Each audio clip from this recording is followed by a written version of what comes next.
Hero சொந்தங்களுக்கு வணக்கம். இன்னைக்கு நேர்காணல நம்மளோட இருந்திருப்பவர் அரசியல் விமர்சகர் திரு ரவி டிடிஎஸ் அவர்கள். வணக்கம்ண்ணா. வணக்கம். நேற்றைய தினம் 2 முக்கிய நிகழ்வுகள் நடந்திருக்கு. ஃபர்ஸ்ட் நம்ம பார்த்திருப்போம், முன்னாள் திமுக அமைச்சரவை பொதுப்பணித்துறை அமைச்சராக இருந்த திரு ஏவா வேலு அவர்களோட வீடு அலுவலகம் சொல்லிட்டு எல்லா இடங்களையும் ரைடு நடந்தது. டிவிஏசி ஃபர்ஸ்ட் தடவை முன்னாள் அமைச்சர் அவர்கள் வீட்டில் ரைடு போயிருக்காங்க. ஆட்டத்தை ஆரம்பித்து விட்டாரா முதல்வர் திரு ஜோசப் விஜய் அவர்கள்? இல்லை, இதுக்கு முன்னாடி என்ன சொன்னாங்க அப்படின்னா, நாங்கள் கவர்னர்கிட்ட கொடுத்துட்டோம், கவர்னர் தான் இன்னும் ஒப்புதல் கொடுக்கலன்னு 1-2 பேரை பற்றி சொன்னார். பட் இது ரைடு இன்னொரு 13 ரைடுக்கு மேலே குறைஞ்சது நடக்கணும். அது வரைக்கும் நீங்கள் காத்துட்ருங்க. 40 லட்ச ரூபா தான் ஏவா வேலு வீட்டிலேருந்து நீங்கள் எடுத்தீங்கன்னா அது அவருக்கு பெரிய அசிங்கம், அவமானம், கேவலம். அதுக்காக ரொம்ப வருத்தப்படுவார். நேற்று ராத்திரி சாப்பிட்ருக்க மாட்டார். என் வீட்டுக்கு வெறும் 40 லட்ச ரூபாய் தான் எடுத்துகிட்டு போயிருக்காங்க, எவ்வளோ பெரிய கௌரவ குறைச்சல் அப்படின்னு சொல்லி பார்த்துருப்பாரு. இதில் என்னவோ ஏவா வேலு நீட் எக்ஸாம் எழுத போனவர் எங்கேயாவது பரிதவித்துடுவாரோன்னு சொல்லி அவரை போய் பார்க்கறதுக்கு ஆராசா போகிறாரு. நம்ம இளையராஜா விஷயத்தில் இளையராஜா தோற்பதற்கு காரணமாக இருந்த ஒரு வக்கீல் போகிறாரு. போயிட்டு என்னாச்சு, ஏவா வேலு என்ன பண்ணீங்க, வீட்டில் இருக்கிறவங்களாம் இருக்காங்களா இல்லையா, என்ன பண்ணியிருக்கீங்க அப்படிங்கிறாரு. என்னவோ அவர் நீட் எக்ஸாம் எழுத போய் பரிதவிப்பான்ருக்கிற மாதிரி. தப்பு செஞ்சுருக்காங்க, திருட்டுத்தனம் பண்ணியிருக்காங்க, ரைடு நடந்திருக்கு. ஆனால் பிரச்சனை என்னன்னா, ரைடெல்லாம் நல்லா நடத்துங்க, தயவுசெய்து அதை தீர்ப்பாக வர்றதுக்கான ஏற்பாடை பண்ணுங்க. அப்படி பண்ணீங்கன்னா தான் நல்லது நடக்கும். இது வரைக்கும் விஜய் ஆட்சியில் 3 விஷயம் ரொம்ப அற்புதமாக பண்ணியிருக்காரு. செய்யாத ஒரு விஷயங்களை பண்ணியிருக்காரு. நம்பர் 1, கூட்டாட்சி அப்படிங்கிற ஒரு விஷயத்தை கொண்டு வந்திருக்காரு, மிக மகிழ்ச்சியான ஒரு விஷயம். 2வது, பட்டியலினத்தவர்கள் அமைச்சரவையில் அதிகமாக கொண்டு வந்திருக்காரு, அதுவும் ரொம்ப மகிழ்ச்சியான ஒரு விஷயம். படித்தவர்களை, அந்த விஷயத்திற்கு ஏற்பவர்களை, பெரியாரிஸ்ட வேணா கல்வித்துறை கொண்டு வந்ததை பற்றி விமர்சனங்கள் இருக்கலாம், ஆனால் கரெக்டாக கொண்டு சேர்த்துருக்காரு. ஸோ இதுக்கப்புறமாவது விஜய் அவர்களை ஒரு 10 வருடம் நீங்கள் இருப்பதற்கான எல்லா வேலையும் அதிமுகவில் இருக்கக்கூடிய வேலுமணியும் தங்கமணியும் பண்ணுவாங்கன்னு தெரியுது. அதே மாதிரியே திமுகவில் இருக்கக்கூடிய நண்பர்கள் பண்ணுவாங்கங்கிறது தெரியுது. அந்த 10 வருடம்ங்கிறது மிகப்பெரிய வருடம். ஜெயலலிதா அம்மா மட்டும்தான் ஃபுல்லாக சாதிச்சாங்க தமிழை பொறுத்த வரைக்கும். நீங்கள் அடைய போகிறீங்க அப்படின்னு சொன்னால் இந்த ரைடை எல்லாத்தையும் வழக்குகளாக மாற்றி வழக்குகளை எல்லாம் தண்டனைகளாக மாற்றுவதற்கு முயற்சி எடுங்க. அதுக்கு கண்டிப்பாக பிஜேபி உங்களுக்கு சப்போர்ட் பண்ணும். நீங்கள் கொடுத்த வெள்ளரிக்கை மாதிரி ஆகிடக்கூடாது. வெள்ளரிக்கை குற்றப்பத்திரிகை மாதிரி இல்லை, அது வெறும் தகவல் கொடுக்கு. இப்போ சிஏஜி ரிப்போர்ட்லேயே அதெல்லாம் வந்துடும். நீங்கள் சொன்னதெல்லாம் சிஏஜி ரிப்போர்ட்லேயே வரும். என்ன, நீங்கள் சிஏஜி ரிப்போர்ட்டை காட்ட மாட்டீங்க, சிஏஜியும் காட்ட மாட்டான், அதுவாக லீக் ஆச்சுன்னா தான் உண்டு. அப்போ தான் எங்களுக்கு தெரியும். நல்ல வேலையாக நீங்கள் இந்த வெள்ளரிக்கை கொடுத்துருக்கீங்க. இதே மாதிரியான வெள்ளரிக்கையை ஏறத்தாழ இதே ஒப்பீடுகளோடு தான் பிடிஆர் தியாகராஜனும் 2021 கொடுத்தாரு. இன்னைக்கு மின்வெட்டு இருக்குது, எங்கள் காலத்தில் மின்வெட்டு இல்லைன்னு பொய் சொல்லுவாங்க. நம்ம மக்களுடைய மறதிகளை புரிஞ்சுக்கிட்டு அதுக்கேற்ற மாதிரி விளையாடுவாங்க. ஏன்னா திமுகவுக்கு எப்படி தப்பு பண்ணணும்னு தெரியும், எப்படி தப்பிக்கணும்னு தெரியும், எப்படி திசை திருப்பணும்னு தெரியும். 2021 ஸ்டாலின் ஐயா ஆட்சி வந்த உடனே இதே மின்வெட்டு 2 மாசத்துக்கு தொடர்ந்தது. திமுக வந்தால் மின்வெட்டு வருங்கிற எண்ணம் வந்தது. அப்பதான் இந்த அணில் கதையெல்லாம் நம்ம செந்தில் பாலாஜி என்கின்ற அற்புதமான அறிவாளி, ஹார்வர்ட் யூனிவர்சிட்டியில் வேலை செஞ்சவர் உங்ககிட்ட சொன்னார். ஸோ இதெல்லாம் ஒரு ஆட்சி மாற்றம் வந்த உடனே நடக்குதுன்னா இதுக்கு பின்னாடி இருக்கக்கூடிய கயவர்கள் யார் இந்த வேலையெல்லாம் பண்ணுறாங்க? வேற நாட்டிலிருந்து அந்த அகதிகள் இந்த வேலையை பண்ணுறாங்களா, இல்லை திருடர்கள் பண்ணுறாங்களா, இல்லை அண்ணாமலை சொல்கிற மாதிரி வடக்கு மாநிலத்திலேருந்து வந்தவங்க மட்டும் தப்பு பண்ணுறாங்களா? கண்டுபிடிச்சு பார்த்துக்கோங்க. இதுதான் அட்வைஸாக கொடுக்க முடியும். இன்னொரு பக்கம் என்ன சொல்லப்படுதுன்னா, எல்லா ஆட்சியிலையுமே இந்த ரைடுகள்ங்கிறது நடக்கும், ஒரு கண் துடைப்பா. இப்போ திமுக ஆட்சி அமைஞ்ச உடனே நம்ம பார்த்துருப்போம், முன்னாள் அதிமுகவோட 13 அமைச்சர்களோட இடத்துல ரைடு நடத்தினாங்க. ஆனால் வழக்கு பதிவோ கைது நடவடிக்கையோ எதுவுமே எடுக்கப்படலை. அதே மாதிரி தான் முதல் தடவை ஆட்சிக்கு வந்திருக்காங்க. அந்த ஒரு பேசும் பொருளாக அமைகிறதுக்காக தான் இந்த ரைடும் இருக்கும் அப்படின்னு சொல்லிட்டு இன்னொரு புறம் பேசும் பொருளாக இருக்கேன். இல்லை, குற்றப்பத்திரிகை தாக்கல் பண்ணணும், அதுதான் ரொம்ப முக்கியம். 400 நாள் செந்தில் பாலாஜி ஜெயிலில் இருந்ததுக்கு காரணம் கிட்டத்தட்ட 3000 பக்கத்துக்கான குற்றப்பத்திரிகை 2022-23 தயாராகிடுச்சுங்கிறது தான். குற்றப்பத்திரிகை தான் ரொம்ப முக்கியம்.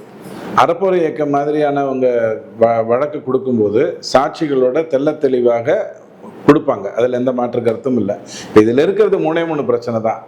ரைடு நடத்துறது பணத்தை அவங்க பணத்தெல்லாம் கொண்டு போய் ஒரு பீரோவில் வச்சுருப்பாங்க, அந்த பீரோவை திறந்து நம்ம எடுத்துகிட்டு வரணும்னு நினைக்கிறது தப்பு. ஐயா பலமுறை சொல்லுவார், ஒரு திருடன் தன்னுடைய தனக்கு எதிரான சாட்சிகளை அவன் வீட்டில் 4 வருஷம் வச்சுட்டு இருந்தான்னா அந்த முட்டாள்தனத்துக்காகவே அவனை தூக்கில் போடலாம் அப்படின்வாரு. அது மாதிரி யாரும் வச்சிருக்க மாட்டாங்க. ஆனால் ரைடில் என்ன நடக்கும்னு சொன்னால் நாமளே பேப்பர் எடுத்துகிட்டு போய் அவங்க வீட்டிலேருந்து எடுத்த மாதிரி காட்டுவோம். ஏன் காட்டுவோம் அப்படின்னு சொன்னால் அந்த பேப்பர் அவங்களால மறுக்க முடியாது. நீங்கள் தான் எடுத்து வச்சிங்க, கெடுத்து கொண்டு வந்து வச்சிங்கன்னு வேணால் குற்றச்சாட்டு சொல்லலாம், ஆனால் பேப்பரை மறுக்க முடியாது. கஞ்சா வந்து நீங்கள் கொண்டு வந்து என் வீட்டில் வச்சுட்டு என்னை வந்து நரக்கோட்டைக்குள்ள உள்ள தள்ளுறீங்க அப்படின்னு சொல்லலாம், ஆனால் உங்கள் பாடியில் பார்த்தா கஞ்சா இருக்குதா இல்லையாங்கிறது ரத்தம் காட்டி கொடுத்துடும். ஸோ அந்த வகையில் ரைடெல்லாம் வழக்குகளாக மாறணும்னு சொன்னால் அது டிவிஎஸ்சி மாநில அரசுக்கிட்ட தான் இருக்குது. கவர்னர் வந்து அந்த வேலையை ஒழுங்காக செய்வார். கண்டிப்பாக அவர் வந்து அதிமுக திமுக அப்படின்னு பார்க்கக்கூடியவர் இல்லை, ஏன்னா அவர் வந்த யூனிவர்சிட்டி அப்படி. ஆனா தாவேக ஆட்சி வந்து சாக்கு போக்கு சொல்றதா இருக்கே இந்த விஷயத்துல. முன்னாள் அமைச்சர்களோட இதுல வந்து ஆளுநர் அவர்கள் தான் வந்து டிலே பண்றாரு, ஏன்னா அவங்க 2 பேருக்குள்ள வந்து ஒரு கள்ள கூட்டணி இருக்கு அப்படிங்கிறார். இதே ஆளுநர் அவர்கள் தான் சென்ட்ரல் கவர்மெண்ட்டை பத்தி எதிராக இருக்கிற வசனங்கள்லாம் வந்து அங்க சட்டசபையில ஆளுநர் உரையில படிச்சாரு. நம்ம பார்த்திருப்போம், திமுக ஆட்சியில முழு ஆளுநர் உரையே நடந்ததே கிடையாது. ஃபர்ஸ்ட் டைம் 4 வருடம் கழித்து ஒரு முழு ஆளுநர் உரை வந்து நடைபெற்றிருக்கு. அப்படிங்கிறப்ப இது ஒரு சும்மா பழி போடுற மாதிரி, சாக்கு போக்கு சொல்ற மாதிரி இருக்கே தாவேக அமைச்சர் அவர்கள் சொல்றது. ஒரு விஷயம் நடுவில் கேப்ல ஒரு வார்த்தையை சொன்னீங்க, 4 வருஷமா படிக்க முடியாமல் இருந்தது அப்படின்னு சொன்னதுக்கு பின்னாடி படிக்காமல் விட்டது யாருங்கிறத சொல்லணும். அது எல்லாருமே சொல்ல மாட்டேங்கிறாங்க. ஆர்.என். ரவியை திட்டினா போறோம்னு நினைச்சுக்கிட்டு சில பேர் நடுநிலைங்கிற பேர்லயும் அதே வேலையை செஞ்சிடுறாங்க. 4 வருஷம் படிக்க முடியாமல் போனதுக்கு காரணம், முதல் வருடம் அவர் சொன்னார் எனக்கு ஒப்புதல் இல்லைன்ட்டு கிளம்பி போயிட்டார். அடுத்த முறை அவர் வரும்போது தேசிய கீதம் முன்னாடி பாடணுங்கிறத வலியுறுத்தினார். 3வது முறை அவர் வரும்பொழுது அவரே தமிழ்லேயே அதை வாசிச்சிருப்பாரு, அந்த அளவுக்கு தமிழ் படிச்சுட்டாரு. ஆனால் இவங்க மைக் ஆஃப் பண்ணி அவர் வந்த உடனே பிரச்சனையை ஏற்படுத்தணுங்கிறதுக்காகவே தீர்மானத்தை கையில் வச்சுக்கிட்டு இருந்து உடனே அந்த தீர்மானம் இதுக்குள்ளே வருது. ஒரு ஆளுநர் உரை நடக்குதுன்னா அங்கே முதலமைச்சர்லாம் வாயே திறக்கக்கூடாது, பேனாவே எடுக்கக்கூடாது, பேப்பரே எடுக்கக்கூடாது. ஆளுநர் வந்தால் ஒரே சொல்லிட்டு வெளில போகணும். அவர் வெளில போகிற வரைக்கும் அமைதியாக இருக்கணும். இதுதான் உங்களுக்கான வேலை. ஆனால் அப்படி பண்ணாமல் இவங்க பேப்பரை வச்சுட்டு தீர்மானத்தெல்லாம் படித்து எல்லா வேலையும் பண்ணாங்க. ஸோ அதெல்லாம் ஞாபகம் வச்சுக்கோங்க தயவு செஞ்சு. 2வது நீங்கள் ஒன்று புரிஞ்சுக்கோங்க, ஆளுநர்கிட்ட குற்றப்பத்திரிகை கொடுத்தா அவர் கண்டிப்பாக அனுப்பி வச்சிருவார், அதில் எந்த மாற்று கருத்தும் இல்லை. குட்கா ஊழல் விஜயகுமார் வந்து விஜயபாஸ்கர் வந்து தாவேகாக்கு வருவாரா மாட்டாராங்கிறத பற்றியெல்லாம் எனக்கு தெரியாது. ஆனால் நம்ம நீதிமன்றத்தை நீங்கள் தயவு செஞ்சு புரிஞ்சுக்கோங்க, அங்கே போய் நீதி வாங்கிட்டு வர்றதுங்கிறது கொஞ்சம் கஷ்டம். அதுக்கு ஒரு சின்ன உதாரணம் சொல்கிறேன். மோடி ஐயா என்ன சொல்கிறாரு, நான் இந்தியாவில் கருப்பு பணத்தை ஒழிக்கணும்னு நினைக்கிறேன், என் பார்ட்டிக்கே கருப்பு பணம் தான் வருது, அதை தடுப்பதற்காக நான் வந்து ஒரு பாண்டு கொடுக்குறேன், அந்த பாண்டில் அவங்க என்ன பணம் கொடுக்கணும்னு நினைக்கிறாங்களோ அவங்க யாரோ அதை ஸ்டேட் பேங்க்குக்கு தெரிவிச்சிருட்டோம், எனக்கு தெரியணுங்கிற அவசியம் இல்லை, ஆனால் வங்கி மூலமாக வரணும். இவ்வளவு நேர்மையாக மோடி வந்து ஒரு வேலையை செய்கிறாரு. ஆனால் நீதிமன்றம் என்ன பண்ணிடுச்சு, எல்லார் பேரையும் வெளியிடணும், ஒருத்தனை கூட விட மாட்டேன், எல்லாரும் செத்து போகணும், எவன்லாம் பணம் கொடுத்தானோ அவனெல்லாம் இவன் வெட்டணும், வெட்டுறதுக்கு நீ பேரை கொடுக்கணும்னு சொல்லிடுச்சு. இந்த மாதிரியான நீதிமன்றங்களை வைத்துக்கொண்டு தண்டனை வாங்கி கொடுப்பதுங்கிறதுல வந்து 1000 பிரச்சனை இருக்கு. ஜெயலலிதா மாதிரி ஒரு பெண்ணுங்கிறதுனால கூடவே இருக்கிறவங்களே குழிப்பறிக்கிறதுக்கு இருக்காங்கிறதுனால நீங்க தண்டிக்கலாம், மற்றவங்களை தண்டிக்கிறதுக்கு வாய்ப்புகள் இல்லை. ஆனால் அதற்கு வந்து நீங்க வழக்கை எப்படி போடுறீங்கிறது தான் ரொம்ப முக்கியம். தப்பிக்கிறதுக்காகவே வழக்கில் செக்ஷன்ஸ் போடுறீங்களா இல்லை மாட்டணுங்கிறதுக்காக போடுறீங்கிறதுலாம் முக்கியம். ஸோ ரைடுங்கிறது ஆவணங்களை ஊர்ஜிதப்படுத்த, அவங்ககிட்ட போய் பணத்தை எடுத்துட்டு வர்றதுக்கு இல்லைன்னு சொல்லுங்க, அந்த ஆவணங்களை இப்போ அவங்க எடுத்துட்டு போயிருப்பாங்க, கொண்டு போயிட்டு வச்சுட்டு அங்கேருந்து எடுத்த மாதிரி காட்டியிருப்பாங்க. தப்பே கிடையாது, தப்பே கிடையாது. ஆவணம் தானே முக்கியம், எங்கேருந்து எடுத்தங்கிறது எவனுக்கு முக்கியம். அடுத்தது வந்து இது வந்து குற்றப்பத்திரிகையாக மாறணும். அறப்போர் இயக்கம் மாதிரியான நல்ல அமைப்புகளை ஆர்வத்தோட செயல்பட விடணும். ஸ்டாலின் ஐயா வந்த உடனே அறப்போர் இயக்கத்தை கூட்டு வச்சு அவங்களுக்கு பயங்கர இதெல்லாம் கொடுத்தாரு, அதுக்கப்புறம் அப்படியே விட்டார். இந்த வேலையை செய்யக்கூடாது. அவ்வளவுதான் நீங்க இதுல இருந்து புரிந்து கொள்ள வேண்டிய நல்ல விஷயம். 2வது விஷயம், நிதிநிலை அறிக்கை வெளியிட்டாங்க. இப்ப அடுத்ததா டிஎன்இபில என்ன மாதிரியான நிதிநிலை இருக்கு அப்படின்னு சொல்லிட்டு ஒரு வெள்ளை அறிக்கை ரிலீஸ் பண்ணியிருக்காங்க. இந்த வெள்ளை அறிக்கையில என்னென்ன சொல்லப்பட்டிருக்கு? வெள்ளை அறிக்கை அப்படிங்கிறது வந்து பயன் தரல. இந்த வெள்ளை அறிக்கைங்கிறது எனக்கு சிஏஜி ரிப்போர்ட்லேயே வரும், எனக்கு படிக்க தெரியணும், நம்பர் 1, என் கையில் அது கிடைக்கணும், நம்பர் 2. இது ரெண்டும் கிடைக்காதனால நீங்கள் வெள்ளை அறிக்கைன்னு கொடுத்துருக்கீங்கன்னு நான் புரிஞ்சுக்கிறேன். அதிமுக வாங்கிய கடனை தான் நாங்கள் அடைத்தோம், நாங்கள் வந்து கிட்டத்தட்ட 30,000 கோடிக்கு மேல மிச்சப்படுத்தினோம், வருவாயை மிச்சப்படுத்தி செலவை மிச்சப்படுத்தினோம் அப்படின்லாம் கதை சொல்லுவீங்க. எவனா பூ சுத்திட்டு இருந்தா அவன்கிட்ட போய் சொல்லணும், பூந்தொட்டியோடய சில பேர் சுத்திட்டு இருப்பான், அவன்கிட்ட போய் சொல்லணும். ஏன்னா அவனா சாய்க்க முடியாது தலையை. 2800 கோடி 2001 இருந்து 6 ஆட்சி செய்ததாரு அதிமுக. உடனே திமுக ஆட்சி வருது, 26,562 கோடி. 2,600 எங்க இருக்குது, 26,562 எங்க இருக்குது? அப்படி என்ன தங்க முலாம் பூசி நீ டிரான்ஸ்ஃபார்மர் எல்லாம் கோல்டு பிளேட்டட் டிரான்ஸ்ஃபார்மரா மாத்தின? அப்ப அதுல ஊழல் நடந்திருக்குமா நடக்காத? நம்பர் 1. அதுக்கப்புறம் என்ன ஆகுதுன்னா 2011 to 16 56,000 கடன் ஆகுது, டபுள் ஆகுது. 2016 இருந்து 21 இந்த 10 வருடம் ஆண்டாங்க இல்லையா, அந்த 10 வருடம் மொத்த செலவே 1,15,000 கோடி. 10 வருடம் 1,15,000 கோடி. கண்டிப்பா அவங்க 2006-11 இருந்து டபுள் தான், மாற்று கருத்து இல்லை. ஆனால் 10 வருடம் 1,17,000 கோடி. 5 வருடத்துல மட்டும் கடைசியா ஆட்சி செய்துட்டு கிளம்பி போனீங்களே, 5 வருடத்துல மட்டும் 87,000 கோடி. விட்டுருந்தா என்ன இருந்திருக்கும்? 1.15ங்கிறது 1.60 இருந்திருக்கும். இது என்ன சாதனை? இதுல என்னத்தை நீ கழட்டி மாட்டிட்ட அப்படின்னு கேட்க வேண்டி வரும். கறி வாங்குறதுல ஊழல், வாங்குற பார்ட்ஸ்ல ஊழல், உற்பத்தி செய்யணுங்கிற எண்ணமே கிடையாது. குறைந்தபட்சம் உங்க வாக்குறுதி கொடுத்தீங்களே, போன முறை வாக்குறுதி 15,000 மெகாவாட் சோலார் உற்பத்தி பண்ணுவோம்னு போட்டீங்களே, அதை செஞ்சு தொலைச்சிருந்தா, 15,000 மெகாவாட் சோலாருக்கான வேலையை செஞ்சு தொலைச்சிருந்தால் எனக்கு மின்சாரமே தேவைப்பட்டிருக்காதே, நான் அதை வாங்கணுங்கிற அவசியமே கிடையாது. இப்ப நீங்க குறிப்பிட்ட அந்த சோலார் பேனல் அந்த விவகாரத்துல தான் மாப்பிள்ளை அவர்களும் அவர் நண்பர் அவர்களோட தலையீடு இருந்தது அப்படின்னு சொல்லிட்டு அமைச்சர் திரு சிடிஆர் அவர்கள் வந்து சொல்றாங்க. யாரு? அதாவது வந்து அவர் சபரீசனை குற்றம் சாட்டுறாரு. தப்பு. நான் என்ன சொல்றேங்க, வாங்கலைங்கிறது தானே குற்றம். வாங்கின ஊழல் வரத்தானே செய்யும். அந்த காலத்துலன்னா துரைமுருகன் அவங்கெல்லாம் வந்து எடுத்துட்டு போவாங்க. இப்போ மாப்பிள்ளை மச்சான் 2 பேர் 2 பிரான்ச் ஓப்பன் ஆயிடுச்சு, ஆட்டோமேட்டிக்காக அவங்க எடுத்துட்டு போறாங்க. ஆனால் சோலார் வந்திருந்தா செலவு மிச்சமாக இருந்திருக்கும், நமக்கு வீட்டில் பிரச்சனை இல்லாமல் இருந்திருக்கும், வெண்மில் உற்பத்தி அதிகப்படுத்தி இருந்தா நல்லது நடந்திருக்கும். ஏற்கனவே அவங்க வந்து தனியாருக்கு விற்பனை செய்து கொண்டிருக்காங்க, அரசுக்கு கொடுத்தா பணம் வராதுன்னு தாங்களே சுயமாக பயன்படுத்தி கொண்டிருக்காங்க. எத்தனை விதத்துல இந்த ஒயிட் பேப்பரை வந்து நீங்க பயன்படுத்திக்க முடியும் அப்படின்னு நான் உங்ககிட்ட கேட்கிறேன். இதை சொல்யூஷனை கொடுக்கல, அதை நான் ஒத்துக்கிறேன். இது வந்து என்ன தீர்வுங்கிறத நோக்கி கொண்டு போகல. இவ்வளவு தப்பு நடந்திருக்கு அப்படிங்கிற அடிப்படையில் மட்டும்தான் அது சொல்லப்பட்டிருக்கு, நான் இல்லைன்னு சொல்லலை. ஆனால் இதை வைத்துக்கொண்டு நான் நல்லது பண்ணணும்னு நினைக்கும் போது நீ வந்து தப்பிக்க நினைக்காத, நீ ஏதோ ரொம்ப அறிவார்த்தமா பேசிட்டதா தயவு செஞ்சு நினைக்காதீங்க அப்படின்னு தான் நான் எடுத்து சொல்ல முடியும். இன்னும் 2வது எடுத்துக்கோங்க, ஆள் வந்து இத்தனை பேரை எடுத்திருக்கலாம், முதலீடு போட்டு வெளிநாட்டுலலாம் போய் துபாய்க்கு அங்கே இங்கெல்லாம் போய் முதலீடுகளை கொண்டு வந்து நான் பார் வேலைக்கு ஆள் செய்திருக்கிறேன் சொல்லுவாங்க. ஆனா அதே வேலையை நீங்க வந்து இதுக்கு பண்ணியிருந்திருக்க முடியுமே, அதே வேலையை நீங்க இந்த மின்சார இதுக்குள்ள ஆட்களை கொண்டு வந்து செய்திருக்க முடியுமே. வேண்டாங்க, அதெல்லாம் தப்புங்க, ஆளெல்லாம் வைக்கவே கூடாதுங்க, ஃபுல்லா மெஷினரிஸ் வச்சு தூள் கலப்பணுங்கன்னு செந்தில் பாலாஜி சொல்றாருன்னு வச்சுக்கோங்க. அந்த மெஷினரியாவது வாங்கியிருக்கணுமே. நீங்க கடனுக்கு கடன், கடனுக்கு வட்டி, வட்டிக்கு கடன், வட்டி கட்டுவதற்கு வட்டி அப்படின்னு முட்டாள்தனத்தை தானே பண்ணிக்கிட்டு இருக்கீங்கிறது மட்டும்தான் அந்த வெள்ளரிக்கையை நேர்மையா படிக்கிறவங்களுக்கு தெரியுது. ஆனா 19 ரூபா படிச்சுட்டு தெரிஞ்சவங்களுக்கு ஒரு விஷயம் நல்லா புரியும். அது என்னன்னு கேட்டா, திமுக என்றால் ஊழல், அது பதிஞ்சிடும். அதுல எந்த மாற்று கருத்தும் இல்லை. அதுல ஏதாவது மாற்று கருத்து இருக்கா? அவ்வளவுதான் என்னுடைய பதில். இந்த ஆள் பற்றாக்குறைக்கு காரணம் விளக்கம் வந்து முன்னாள் அமைச்சர் திரு செந்தில் பாலாஜி அவர்கள் என்ன சொல்றாருன்னா, நாங்க எடுக்க போயிருந்தோம், அதுக்குள்ள ஆட்சி மாற்றம் நடைபெற்றுச்சு அப்படிங்கிறாரு.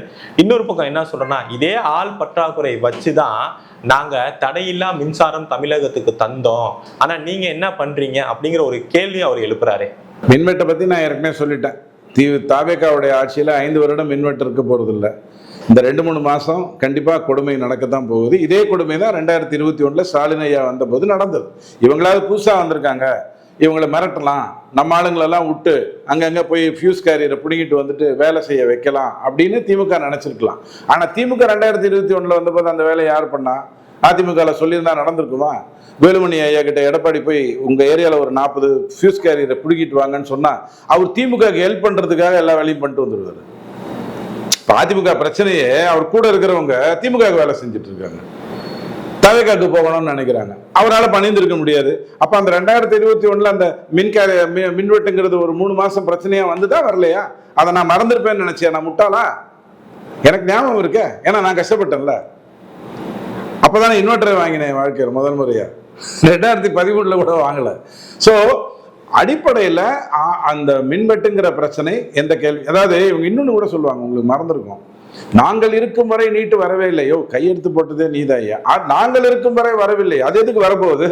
2017 தான் கொண்டு வரணும்னு முடிவு பண்ணாங்க. அதுக்குள்ள நல்ல வேலையாக ஆண்டவன் உங்களை அனுப்பிச்சி வச்சுட்டான், உங்களை திருப்பி கொண்டு வரல, சந்தோஷம். ஸோ இந்த மாதிரியான பம்மாத்து கருத்துக்கள் எல்லாம் தயவு செஞ்சு நம்ம முன்னாடி வைக்காதீங்க. ஆள் பற்றாக்குறையை வைத்து, அதாவது இன்னொன்று என்ன சொன்னாரு, 60,000 கோடிக்கு நான் 60,000 பேருக்கு நான் கையெழுத்து போட்டு வச்சிருந்தேன், இங்க் இல்லை, அந்த ஒரே காரணத்தினால நான் கையெழுத்து போடலை. உங்ககிட்ட தான் இங்க் வந்துருச்சு, இல்லை நீ போட வேண்டியதானேங்கிறீங்க. ஏன் 5 வருஷமாவா அந்த பேப்பர் இங்க் இல்லாமல் வச்சுட்டு இருந்த? 60,000 பேருங்கிறது திடீர்னு போன புதன்கிழமை அன்னைக்கு ஆள் பற்றாக்குறையா மாறிடுச்சா? 5 வருடத்துல ஆள் பற்றாக்குறை வரவே இல்லையா? 300 பேரை என்னதான் எடுத்திருக்கீங்கன்னு சொல்றாங்க. இந்த அறிக்கையில் வந்திருக்கிற விஷயத்தை பார்த்தா கிட்டத்தட்ட 9,000 பேர் ஓய்வு ஊதியம் வாங்கிட்டு கிளம்பி போயிட்டாங்கன்னு சொல்றாங்க. அப்ப நீ கடைசியா வச்சுட்டு இருந்த பேப்பர் போட்டு கையெழுத்து போட்டு வைக்கணும்னு அதை தாவேக்கா இன்னும் கையெழுத்து போடாம இருக்கு. யாராவது இந்த ஆராசா மாதிரி கதை விடுவாங்க பாருங்க, ஆராசாலாம் போய் சீரியஸா பழைய விஷயங்கள்லாம் பேசுனீங்கன்னு வச்சுக்கோங்க, பயங்கரமா இலக்கியம் இதிகாசம் அதெல்லாம் பேசுவாரு. ஏன்னா எதிர்க்க உட்காந்துருக்கிறதெல்லாம் முட்டாள்க, எதை வேணாலும் பேசலான்ட்டு பேசுவார். அப்படி தயவு செஞ்சு நினைச்சிடாதீங்க செந்தில் பாலாஜி, உங்களை பற்றி எங்களுக்கு தெரியும். காலையில் கடைசி 2 கேள்விகள். அதில் முதல் இடைத்தேர்தலில் திமுக தலைவர் திரு மு.க. ஸ்டாலின் அவர் நிற்க போகிறதா செய்திகள் வருது. அதை ஊர்ஜினப்படுத்துகிற மாதிரி நேரு அவர்கள் சீக்கிரம் விரைவில் சட்டசபையில் நம்ம தலைவர் திரு மு.க. ஸ்டாலின் அவர்கள் பார்க்கலாம் அப்படின்னு வர சொல்லியிருக்காரு. ஸோ திருச்சி கிழக்கில் திரு மு.க. ஸ்டாலின் அவர்கள் போட்டியிட போகிறாரா? 7,000 வாக்கு வித்தியாசத்தில் தோத்து போயிருக்காரு. அதுக்கு பல வருடங்கள் முன்னாடி அவங்க அப்பா ஒரு 600 வாக்கு வித்தியாசத்தில் ஜெயிச்சார். அந்த 600 வாக்கு வித்தியாசத்தில் அவர் தோத்துருப்பாரு, ஆனால் அப்படி இப்படி பண்ணி ஜெயிச்சிட்டார். இவங்களும் 7,000 வாக்கு விஷயத்தில் அப்படி இப்படி பண்ணி ஜெயிச்சிருப்பாங்க. தோத்ததுக்கான காரணமே, வராமல் இருந்ததற்கான காரணத்தை முதல்ல கண்டுபிடிங்க, என்ன பண்ண போறாருங்கிறது அப்புறம் பார்ப்போம். வராமல் இருந்ததுக்கான காரணமே நாம தோத்து போயிட்டோம்ங்கிறது அவருக்கு, தோத்து போறோம்ங்கிறது அவருக்கு 6 மாசத்துக்கு முன்னாடியே தெரிஞ்சிருச்சு. தோத்து போறோங்கிறது மத்தியானம் ஒரு 12 மணி 1 மணிக்குள்ளேயே தெளிவா தெரிஞ்சிருச்சு. ஏன்னா அதிமுக தான் இப்போ லீடிங்ல இருந்தது, திமுக 3வது இடத்துல தான் இருந்தது.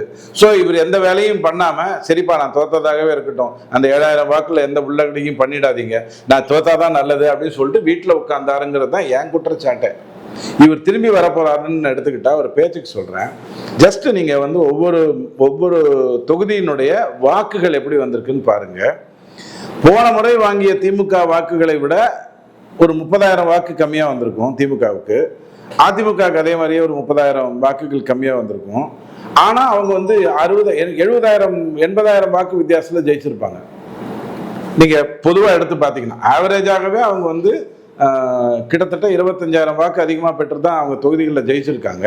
ஆனால் நிறைய இடங்கள்ல நீங்க பாத்தீங்கன்னா இவங்க 2 பேரோட இழைப்பை மீறி அவங்க ஜெயிச்சிருக்காங்க. இப்போ உதாரணத்துக்கு இடைத்தேர்தல் நடக்குது, பெருந்துறையில் நடக்குதா, அதிமுக ஸ்ட்ராங்கா இறங்கி அடிக்க முயற்சி பண்ணும். இந்த வாட்டியாவது சண்முகம் வேலுமணி இவங்களெல்லாம் நம்பாம ஸ்ட்ரைட்டா எடப்பாடி இறங்கி எதையாவது பண்ணாதான் தப்பிப்பாரு, பெருந்துறையில தப்பிக்கிறதுக்கு நினைப்பாரு. திமுக ஹெல்ப் பண்ணும், தாவேக்கா ஒத்தையில விடப்படும். அங்க பெருந்துறையில அதிமுக ஜெயிக்கிறதுக்கு வாய்ப்பு இருக்கு. மற்ற இடங்கள்ல அதிமுகவுடைய மீதி 4 தொகுதி இருக்கு, மதுராந்தகம், அம்பாசமுத்திரம், இந்த இடத்துல எல்லாம் ஜெயிக்கிறதுக்கு வாய்ப்பு இருக்கு. விஜயபாஸ்கர் மட்டும் சுயேட்சையா நிக்கிறேன்னு முடிவு பண்ணாருன்னு வச்சுக்கோங்க, அங்க வேணா கொஞ்சம் வீராளிமலையில கொஞ்சம் உள்ளக்கடி வேலை நடக்கலாம். ஆனால் திருச்சி கிழக்குல திமுகவுக்கு அதிமுக ஒத்துழைக்கணும்னு நினைச்சா கூட நடக்காது. ஸோ அந்த வேலையெல்லாம், அந்த ரிஸ்க் எல்லாம் அவர் எடுக்கவே மாட்டார். எடுத்தா என்ன ஆகும்னா, எதிர்க்கு அவர் உட்காந்துருப்பாரு, பக்கத்துல துரைமுருகனும் இருக்க மாட்டார், தமாஷ் பண்ண நகைச்சுவை காட்ட இந்த இந்த மிமிக்ரிலாம் பண்றதுக்கெல்லாம் அவரும் இருக்க மாட்டார்.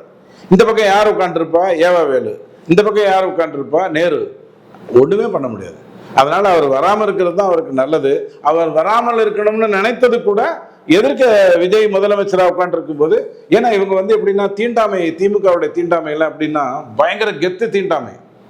இந்த முன்னெல்லாம் சொல்லுவாங்க இல்லையா, மேல் சாதி கீழ் சாதி அந்த தீண்டாமைன்னு சொல்லுவாங்கல்ல, அதெல்லாம் கிடையாது. இவங்க ரேஞ்சே வேற. எதிர்க்க இருக்கிறவன் சின்னவனா இருந்தா அவன் உட்காரவே கூடாது, பிளாஸ்டிக் சேர் தான் உட்காரணும். எதிர்க்க இருக்கிறவன் பணக்காரனா இல்லைன்னு சொன்னா அவனுக்கு அந்த பிளாஸ்டிக் சேர் கூட கிடைக்காது. அந்த மாதிரியான தீண்டாமையில வளர்ந்தவங்க. ஸோ ஸ்டாலின் எதிர்க்க விஜய் முதலமைச்சராக உட்கார வச்சு கோட்டு சூட்டோட மண்டை காஞ்சிரும். அதனால அவர் வர்றதுக்கு வாய்ப்பே இல்லை. காணொலியில் இறுதியான கேள்வியா, ஒரு விழால ராசா அவர்கள் சொல்றாரு, தலைவரே கூட்டணிலாம் வேணாம், நம்ம தன்னிச்சையா நிக்கணும்னு அறிவிங்க, எல்லாம் நாங்க ரெடியா இருக்கோம் அப்படிங்கிறாரு. ஸோ அதை மறுபரிசீலனை பண்ணுவோன்னு அதே மேடையில திமுக தலைவர் திரு மு.க. ஸ்டாலின் அவர்கள் சொல்றாரு. தனித்து இன்னும் வரும் தேர்தலில் தனித்து திமுக நிக்க போகிறதா? கடையில் போய் தக்காளி வாங்க போச்சு ஒரு அம்மா, 40 ரூபான்னு சொன்னான். பக்கத்து கடைக்கு வந்துருச்சு, அவன் 60 ரூபாங்கிறான். அங்கே 40 ரூபாய்க்கு விற்கிறாங்க, நீ 60 ரூபாங்கிறியா? அந்த ஆள் சொன்னா என்கிட்ட வித்து போச்சு. இல்லை அங்கேயே போய் வாங்கிக்கணும், 40 ரூபாயிலே போய் வாங்கிக்கணும். அந்த மாதிரி சொல்லிச்சு, அந்த ஆள்கிட்ட வித்து போயிடுச்சு, நீ தான் கொடுக்கணும். அப்போ என்கிட்ட வித்து போனதுக்கு அப்புறம் வா, நான் உனக்கு கொடுக்குறேன். கூட்டணிக்கு கூட வர்றதுக்கே ஆள் இல்லை, இருக்கிற ஒரே ஒரு ஆள், அதுவும் கடன். அது யாருன்னா தேமுதிக, காசு கொடுத்து வாங்கினது. ஒரு ஆள் உங்ககிட்ட இல்லை, ஒரு ஆள் வரப்போறதுக்கும் வாய்ப்பு இல்லை. அதிமுகவோட கூட்டணி வைக்கணும்னு நினைத்தது திமுக, வேண்டான்னு முடிவெடுத்ததும் திமுக. அதிமுக அலையலை. அந்த அளவுக்கு டெஸ்பரேட்டா இருக்கிற நீங்க வீராவேசமா சொக்கா கிழிஞ்சிச்சா பரவாயில்ல கோட்டு போட்டுக்கோ அப்படின்ற மாதிரி சொன்னீங்கன்னா, நீ கோட்டு போட்டது சொக்கா கிழிச்சலை மறைக்கிறதுக்கு தானே ஒழிய பிரிட்டிஷ்கார மாதிரி வந்து நிக்கிறதுக்கு இல்லை. ஸோ உங்களுக்கு யார் கூட்டணிக்கு வரப்போறாங்க? ஆண்டவனா பார்த்து கொடுத்த நல்லது 2. ஒன்று, ஒரு பொதுவான ஒரு குரூப், திமுக அதிமுக எல்லாம் ஒரு பொதுவான குரூப். அதுக்கு நிறைய பேர் வேலை செஞ்சாங்க, பிஜேபியிலேருந்து கூட நிறைய பேர் வேலை செஞ்சாங்க. ஒருத்தர் கண்டிப்பாக பயங்கரமாக வேலை செஞ்சார், அதனால இவங்க வந்துட்டாங்க, ஒரு சந்தோஷம். 2வது சந்தோஷம் என்ன அப்படின்னு சொன்னால், திமுக வந்து படுதோல்வி அடைஞ்சது மட்டும் இல்லாமல் அதனுடைய கூட்டணியில் இருக்கிறவங்க ஜம்ப் பண்ணி ஓடி போனது. இந்த ஒரு நல்ல விஷயத்துக்காகவாவது கூட்டணி இல்லாமல் இது வரைக்கும் தேர்தலை சந்திக்காத திமுக, 4044 தேர்தலில் கூட கூட்டணி இல்லாம திமுக வராதுன்னு நான் பலமுறை சொல்லியிருக்கேன். வேற வழி இல்லாம நிர்பந்தத்தோட வரப்போகுது. அதனால தைரியமா வாங்க. 234 தொகுதியிலையும் ஜெயலலிதா அம்மா எப்படி கெத்தா 2016 நின்றாங்களோ, 40 தொகுதியிலையும் எப்படி 2014 கெத்தா ஜெயலலிதா அம்மா நின்றாங்களோ, அது 2029 வாங்க. கூட்டணி இல்லாமல் முயற்சி பண்ணி பாருங்க. உங்க வாக்கு 25% இன்னைக்கு இருக்கு, இன்னும் 6% குறைஞ்சி 19க்கு வந்துருவீங்க. அதுதான் நடக்கும். ஒன்று மட்டும் முயற்சி பண்ணுங்க. அதுல கூட கொஞ்சம் இடர்பாடு வர்ற மாதிரி தெரியுது. முஸ்லிம் இஸ்லாத் சகோதரர்களுடைய மொத்த அமைப்பும் தொடங்கினது, தொடங்காதது, நடந்தது, வெந்தது, வேகாதது எல்லாத்தையும் நீங்க உள்ள வச்சுட்டு இருந்தீங்க. இப்ப அது கொஞ்சம் கொஞ்சமா ரிலீஸ் ஆயிட்டு வெளில போகுது. இந்த 19 இல்லாம போயிடும். அப்படிங்கிறத ஞாபகம் வச்சுக்கோங்க. ஒரே ஒரு விஷயம் புரிஞ்சுக்கோங்க, ஆராசா மாதிரி இருக்கிறவர்கிட்ட அட்வைஸ் கேட்காம IUML தலைவர் ஒரு வார்த்தையை சொன்னார்ல, அதை மைண்ட்ல ஏத்திக்கோங்க. அது என்னன்னு சொன்னா, 64 வருடமாக உங்களோட கூட்டணியில் இருந்த IUML ஆபீஸுக்கு இது வரைக்கும் எந்த சிஎம்மும் வந்தது இல்லைங்கன்னு பாருங்க. அதிமுகவோட ஒரு கூட்டணி இல்லை.